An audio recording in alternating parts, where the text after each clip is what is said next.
Olá, hoje o RDTV recebe ao vivo pelo Facebook o deputado estadual pelo PSDB, Guilherme Maluf, que foi reeleito neste pleito para a próxima legislatura. Portanto, você que nos acompanha aí pelo Facebook, quiser mandar seu comentário, as suas perguntas ao deputado, fique à vontade, a gente vai ter aí uns 20, 30 minutos de bate-papo. Deputado, obrigada por ter aceito o nosso convite aqui. Eu que agradeço. Bom, o senhor foi reeleito aí com 29.959 votos, mais de 5 mil a mais em comparação à eleição anterior, em 2014, né? Qual a avaliação que o senhor faz desse resultado? Bom, primeiro gostaria de aproveitar a oportunidade e agradecer esses quase 30 mil votos de confiança que recebi da população mato-grossense. A análise que faço é que consegui elevar essa minha votação com muito trabalho, com muito esforço. Durante esta legislatura, cheguei a estar como presidente da Assembleia, ocupo o cargo de primeiro secretário, até mesmo cheguei a ocupar o governo do Estado durante uma semana. Mas, além disso tudo, um trabalho legislativo muito intenso, sendo aí o deputado mais produtivo da Assembleia, com maior número de projetos apresentados, maior número de leis, maior número de indicações. Então, fruto desse trabalho árduo, desse trabalho intenso, que acredito que a população reconheceu o meu trabalho e me deu essa votação.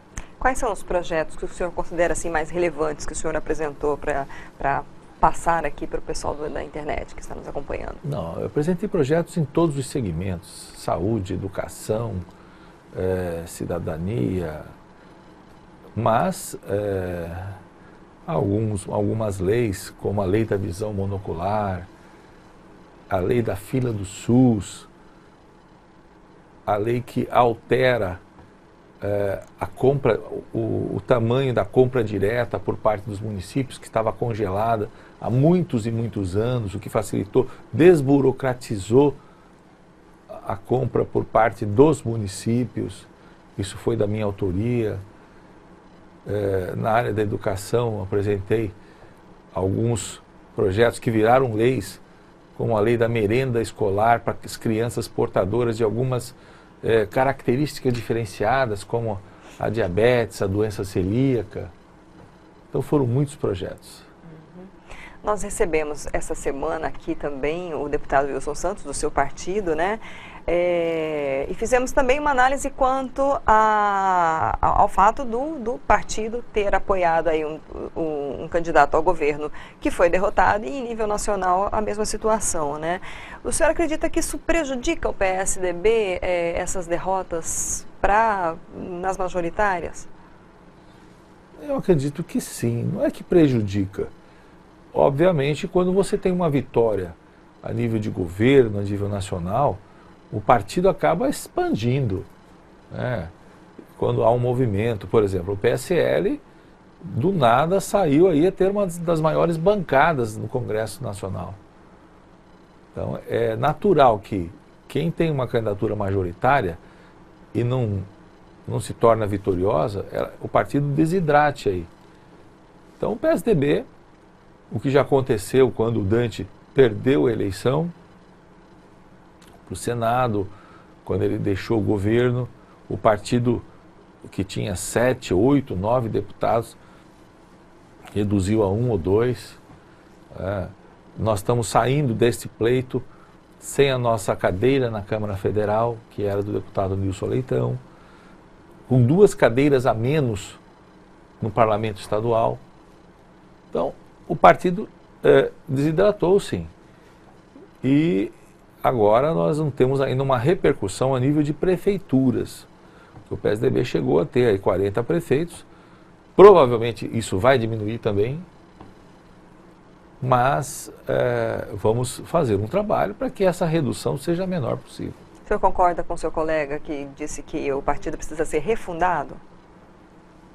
Porque a nossa maior preocupação, eu dividi isso com o Wilson, o partido, durante toda a história que estive dentro do PSDB, eu fui para o 4º mandato. Todos os 4 mandatos dentro do PSDB. E isso é a primeira vez que eu vejo, a nível nacional, o partido sem um norte. Então, talvez isso tenha dado essa votação pouco expressiva do Geraldo Alckmin a nível nacional. As nossas bandeiras não ficaram claras para a população. Ou envelheceram, como queiram alguns que votavam no PSDB e deixaram de votar. Então, na verdade, o PSDB precisa rediscutir a sua ideologia, suas bandeiras. Se isso o Wilson colocou como refundação, ok, mas desde que faça o dever de casa, que são essas ações. Na Assembleia, qual vai ser, a partir de agora, o seu posicionamento quanto ao governo eleito Mauro Mendes? Então, o meu colega Wilson já se declarou como oposição. Eu ainda não tive uma conversa com o governador eleito. Gostaria de saber as suas ações imediatas e pelo menos as de médio prazo, para me posicionar. Posso ficar independente, votar com o governo quando as matérias forem de interesse de Mato Grosso e votar contra quando não for de interesse de Mato Grosso ou quando eu tiver alguma dúvida. Então, no começo, a princípio, acredito que minha posição vai ser de independência. O senhor pretende colocar o seu nome para pleitear aí a presidência da mesa diretora? Já coloquei o meu nome, estou num processo de articulação, conversando com os deputados, reeleitos e os jovens, e isso é bem verdade que nós temos muito tempo ainda para a eleição da mesa diretora, mas isso já está acontecendo, esse é um período de muito diálogo, né? Quanto à renovação que houve na Assembleia, né? Foi um grande número, e aí tem também os deputados que conseguiram se reeleger, se eu não me engano, 10 ou 11 deputados, né? 10 deputados. Como é que o senhor acredita que vai ser esse trabalho com tantos novos nomes vindos aí, essa composição dessa mesa?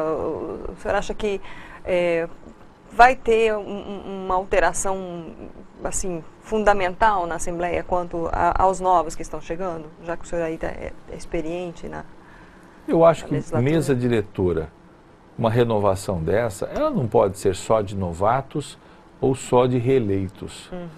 Ela tem que ser uma mesa mista, uma mesa que aglutine deputados reeleitos e novos, sob pena de que você venha aí a prejudicar o andamento da casa. Você não pode criar duas categorias de deputados. Isso toda vez que já fui vereador, estou indo para o meu 4º mandato, e o que a gente observou na nossa experiência, toda vez que isso tende a acontecer, quem perde com isso é o legislativo. Então, a mescla, a união, é que acredito que seria mais saudável. Porque quando o eleitor foi para as urnas, ele deu o seu recado, fez a sua renovação, ele elegeu reeleitos e reelegeu novatos. Então é natural que haja uma composição. Sobre como a Assembleia andaria, eu acho que muito bem. Esses deputados novos vêm com, como a gente diz, com oxigenados, com muito força de trabalho. Então eu tenho uma esperança muito boa de que a Assembleia renovada possa aí melhorar o seu desempenho, se aproximar da sociedade, fazer as discussões que não foram feitas, ou novas discussões. Enfim, eu sou um otimista, acho que tem tudo para melhorar. Um assunto que vem já sendo abordado aí junto aos candidatos, né, os eleitos, enfim, é quanto à possibilidade de taxação do agro, né? Muitos já estão se posicionando quanto a isso. Qual é a opinião do senhor? Deve haver aí essa taxação? Bom, primeiro quero ressaltar que eu acho que esse deve ser o grande desafio, o equilíbrio fiscal deve ser o grande desafio do novo governador. E aí a Assembleia vai ter um papel muito importante. O governador vai precisar jogar com a Assembleia, jogar no sentido positivo, no sentido de que democraticamente a Assembleia pode ajudar muito na definição desses rumos. Mas eu sou favorável à taxação como último recurso, porque eu acredito que existem algumas medidas que têm que ser tomadas antes da taxação. Por exemplo, o enxugamento da máquina pública. E quando digo isso, eu digo em todos os poderes. Tá? Outra medida, reduzir ou acabar com a evasão fiscal. Eu acho que nós temos ainda em Mato Grosso uma sonegação fiscal importante. Então, especialmente no agro, eu acho que se nós acabarmos com isso, nós vamos aumentar a receita do Estado. Uma política atrativa para que empresas novas venham para o nosso Estado, se instalar, gerar empregos. Combater também os maus subsídios, existem empresas que ainda têm benefícios fiscais que não trazem repercussão a nível da economia do Estado. Então essas empresas que têm benefícios fiscais, ela tem que ser revista. Já foi revisto por Pedro Tax, mas acredito não, na nossa lei orçamentária isso ainda é importante. Então, se você somar todos esses fatores, a revisão dos contratos também. Talvez um ou outro contrato ainda tenha aí algum excesso que possa ser enxugado. E por último, se nada disso der certo, aí sim tratar da taxação do agro. Esqueci de falar de um detalhe importante, revisão da Lei Candir. Mato Grosso perde muito com a Lei Candir. Então, e se com tudo isso não termos aí o equilíbrio fiscal, porque eu vejo o seguinte, o agro já contribui. Se nós apertarmos muito um segmento, há risco sim de nós forçarmos aí a saída desse sistema importante para a nossa economia para outros estados. Porque a guerra fiscal existe. Uhum.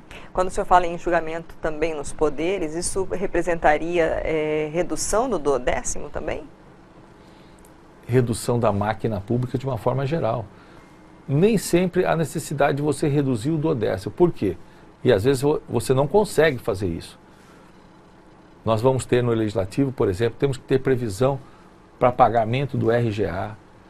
A Assembleia absorveu os inativos, ela que está pagando. Então, se você mantiver o duodécimo da forma que está e corrigi-lo, talvez você consiga, talvez por quê? Porque, como eu já disse, algumas carências elas são evolutivas independente do que você fizer. Porque os enquadramentos dos funcionários acontecem naturalmente. É o que a gente chama de crescimento vegetativo aí da folha de pagamento. Então, você precisa tomar cuidado na hora que você fala em reduzir o duodécimo, porque aí você pode inviabilizar um poder. Então, desde que você cumpra essas necessidades, você pode talvez reduzir o número de cargos, como nós já estamos discutindo isso na Assembleia, nos preparando, vamos dizer assim, para dar a nossa contribuição nesse momento difícil. Uhum. Bom, falando dos trabalhos atuais agora, junto à Assembleia, né, o senhor bem lembrou, é o primeiro secretário da Assembleia, e houve aí um pedido, né, da deputada Janaína Riva pelo afastamento do atual governador Pedro Tax. Já vimos, inclusive, declarações do senhor, né, dizendo que isso já está extemporâneo, né? Eu gostaria que o senhor tratasse um pouquinho como é que foi colocada essa situação, o que foi discutido na Assembleia, para quem não acompanhou, quem está aqui na internet conosco. Não, ela apresentou as suas justificativas de forma dentro da legalidade, mas eu defendi a tese de que para julgar um pedido desse, nós precisamos efetivamente comprovar os fatos. E eu não vejo tempo hábil para isso. Mês de novembro com uma série de feriados. E temos metade de dezembro para trabalhar. E aí praticamente acaba o governo. janeiro o governador novo toma posse. Então afastar, qual o sentido de afastar? Então eu vejo que praticamente o governo já acabou, não vejo apenas pelo sentido político, isso para mim não é suficiente. O pedido foi fundamentado pela denúncia, né, do Alan Maluf de que teria ocorrido Caixa 2, né, quando o atual governador foi eleito. O senhor acredita que isso pode trazer consequências ainda nesse governo ou somente vai ter reflexos já judicialmente mais para frente? Eu acho que isso já está judicializado. Eu não vejo provas robustas, concretas desse fato. Isso tem que ser apurado pela justiça. E aí sim, as ações que a justiça determinar, nós temos que apoiar. Mas um afastamento não é uma ação que, no meu modo de ver, seja importante para fazer essa investigação. Qual a avaliação que o senhor faz do governo Táxi?